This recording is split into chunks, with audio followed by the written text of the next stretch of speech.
Okay, it's rap packed to my pulse flat. We keep it real, no false rap. I got 4 cars and they all black. Got 4 bras and they all that. We call that ballin'. Doing this is my calling. Flow is so appalling.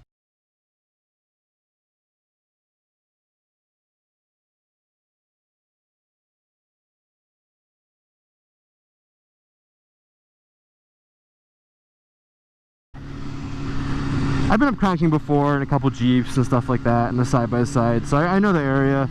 And you can kind of get around everything in a stock vehicle. You might scratch up your paint a little bit here and there, and you might hit some pretty nasty potholes. But for the most part, you can take a vehicle with decent ground clearance, you know, like a lifted truck up there. That's what we did. And it's like a 30-mile trail, and like I'd say 2 miles then you lose reception. You start like down in Phoenix, you end up almost up where I'm at, up in Prescott. And like you take those 30 miles, it takes you like an hour and a half. So, you know, you're going like 10, 15 miles an hour the whole way. So you kind of, you know, you're just kind of chilling because it's not a real that easy. I mean, you guys can look it up. You guys can see some of the videos. There's like, they set the trail up to have like some decent, you know, wheeling stuff here and there, and there's usually an easy bypass, but nothing you're forced to do for the most part. It's going to be too hard. And we're on this trail. We leave pretty late. It takes us an hour and a half to get to the trailhead, and it's an hour and a half from there. And like I'd say 3/4 of the way up, it gets dark on us. And we're moving fairly quickly because we're just trying to get up to the top, have some dinner at the saloon up there, and head back down the easy way, because there's a gravel road on the backside that you can take.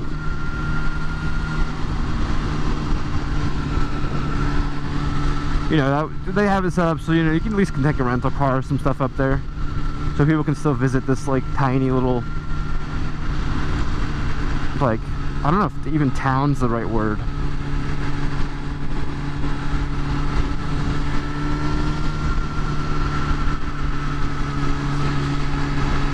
But people go up there camping and stuff, spend the night.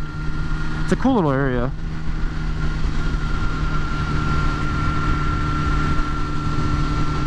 But we get up like 2 miles out from the top of Crownking. So we were so close. And this, like, I guess the truck we were in had a pretty long wheelbase, so we kind of had this coming, but I figured it wouldn't be too bad.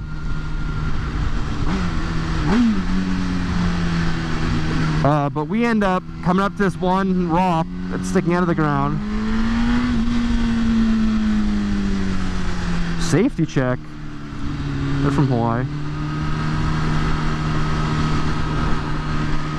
We come up to this one rock. It's a pretty good sized rock.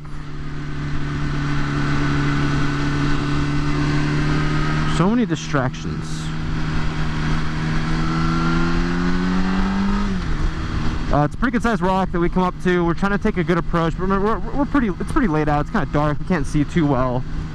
And we've been on this trail for a while, so we're kind of, everything else has been fairly easy clearance wise. We come up to it and we go to take a high approach, swing around and try to get the center of the truck up so we don't high center.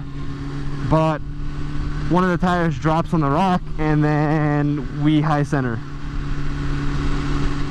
About 2 miles out from Crownking, at a time where people aren't on the trail anymore because it's so late. They're either already got to the top and are leaving, or they're all going to leave on the easy side, or they're just going to stay the night and come down in the morning. And it starts to snow, and we're trying to jack up tires, put rocks underneath, kind of get the truck up a little bit, see if we can kind of pull ourselves off this rock, because we don't have a winch or anything. And we weren't successful. So we get to a point that we say, screw it, we leave the truck. We probably ran like a good, I don't know, 3/4 mile, half mile, like full sprint, because our phone was about to die. So we're just trying to see if we can get to the top of the crest before our phones died, see if we can get some service. And I got like 1 bar roaming, and we're trying to call people to maybe send them this way. My buddy and I even tried calling to 911 to see if they could maybe that 1 bar of roaming might go through to them. Nothing though. So then we come to the conclusion that we'll make our way back and sleep in the truck. And holy shit, was that cold. Because I guess temperature dropped down to 28 degrees.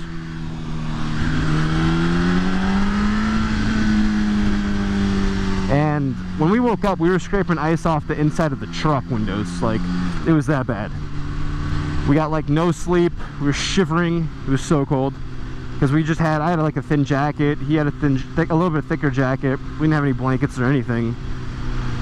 And so we just kind of froze.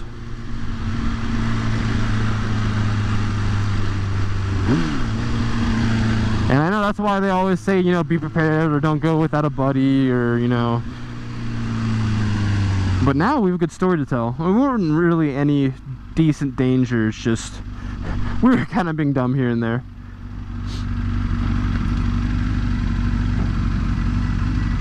Old Supra. Like really old Supra.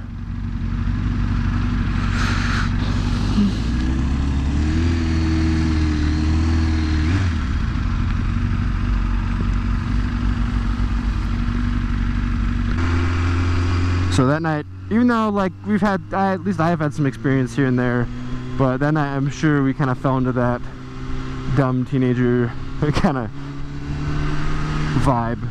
But it's all good, we had fun. I mean, like, yeah, we had fun. It was cold at night, but we had fun. So with that being said, guys, if we had a sat phone or something, yeah, we'd been good. Or even a ham radio, something. But big deal. Felt good to be back. Felt good to be out of a car, or out of a truck I should say, and back on the bike. But that's one reason why I don't really like kind of being out in the middle of nowhere too much. Not really my style. I'd rather be in like the city, cruising, hanging out with people. I know, I'm still dying to get a slip-on for this bike too. This thing's way too quiet.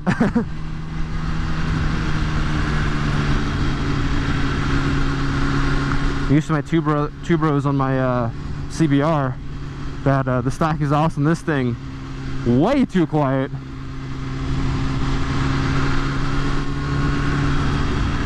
That's the one thing I don't understand with the Arizona people, is they apparently can't ever stay in their lanes. Like, I've had not really anybody pull out on me here like I do in Washington, but they, look, ready? Is he gonna do it? Oh. But every single time, dude, this whole area, nobody can stay in a single lane. They're always touching lines. I just don't understand these people. Oh, all right, guess we're braking.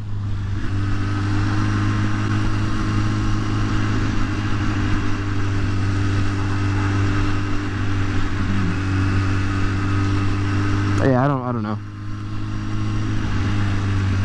And the lanes here are like 9 times wider than, you know, back in Seattle, which makes sense because we're kind of a smaller town and out in the middle of not really nowhere, but it's not downtown.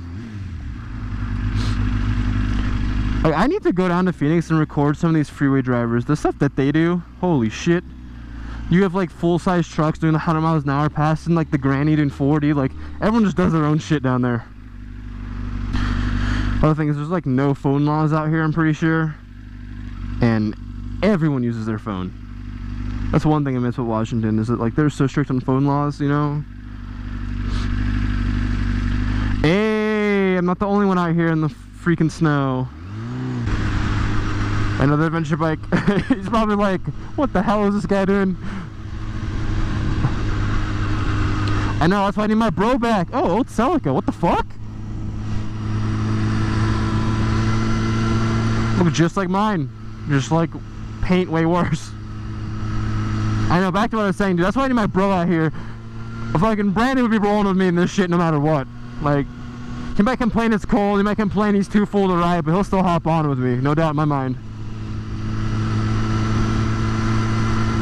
That's the one thing I miss about those guys, is it's hard to find people like him that will ride in all the weather. Like, I have a feeling that if I told him I'm going riding in the rain, I'm pretty sure, let's avoid the water because you don't know what's ice. I'm pretty sure he'd come out and hit it with me. But I'm trying to get him to hop in on some vlog action because I'm supposed to be heading out there to Cali soon, and I'll be there in the summer too for some riding. Let's not pull out. Awesome. So that's what we're looking forward to. Probably take the 1000 out there. Hopefully I don't run out of gas. Because it's a 6-hour ride from here. That's a long, flat, boring ride. That G35 right there. Dude, that chick that drives that car, hot as fuck. Hands down. Alright guys, so we're pulling up right now. I will just catch you guys when I'm done. Wow, look at all that. Should we do ice pool? See if we spin some tire? Nah, I don't feel like dying. Fuck that. Ow. There's no real good front parking for this place. Oh well, we'll just park here. Hope they don't get pissed in parking. Alright guys, I'll see you in a sec. Alright, so we just finished up grabbing the stuff for my friend, and then now we're just gonna head back to campus. Coming back this way is kind of a minefield with the amount of ice there was everywhere. That'll be fun. That's the problem of being one of the few people on campus with, or not, I shouldn't say few, one of the few people that I talk to that has a vehicle. A lot of people I talk to don't have cars. So a lot of times I get sent, they throw me some money, but I get sent to go pick things up for them.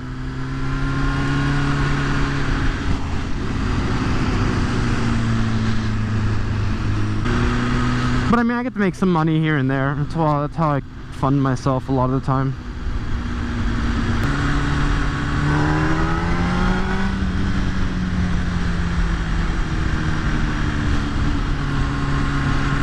It's nice to be able to pass cars in whatever gear I want, not have to downshift for power.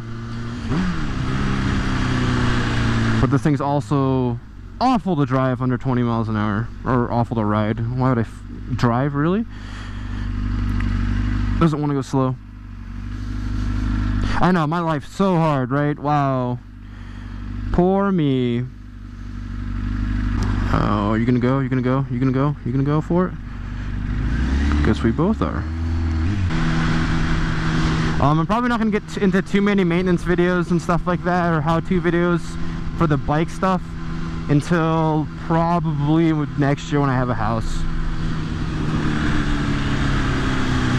Or I shouldn't say till next year I have a house, so at least I have a garage. Because I don't like working in a parking lot, and it's awful to film in a parking lot too.